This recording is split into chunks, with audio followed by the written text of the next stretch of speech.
कि चल चल चल तोरा माई से।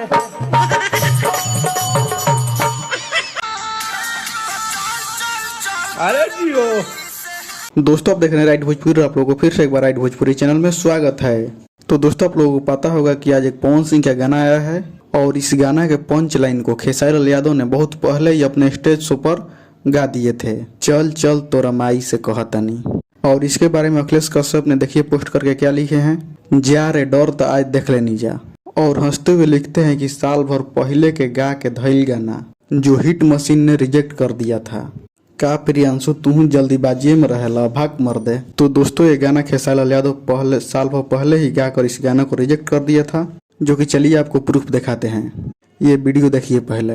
ये देखिए 9 अप्रैल 2022 के गावल गाना गवाता जियो हो।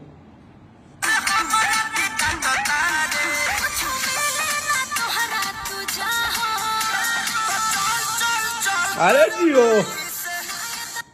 ई रिजेक्ट गाना रहला। खैर कोनो बात न, चोरी करे के साबित कइल रउआ सबके काम हो। जय हो। जो कि इस वीडियो को अखिलेश कश्यप ने शेयर की है अपने सोशल मीडिया अकाउंट पर। तो दोस्तों, आप लोगों को क्या लगता है, जो कि कुछ दिन पहले किसी सॉन्ग के इवेंट में पवन सिंह लंबा लंबा फेंक रहे थे कि भोजपुरी में केकर गाना पवनवा चुराई रे। तो दोस्तों, यहाँ पर लाइन फिट बैठता है कि भोजपुरी में खेसारी लाल यादव के रिजेक्ट कइल गाना पवनवा चुराई रे। तो दोस्तों, आप लोग इसके बारे में क्या कहना चाहते हैं कमेंट बॉक्स में जरूर बताइएगा। तो चलिए इस वीडियो में इतना ही, मिलते हैं किसी अगली वीडियो में। बाकी का इस वीडियो को लाइक कीजिएगा, शेयर कीजिएगा और अभी तक हमारे चैनल को सब्सक्राइब नहीं किया तो प्लीज़ चैनल को जरूर सब्सक्राइब कीजिएगा। तब तक जय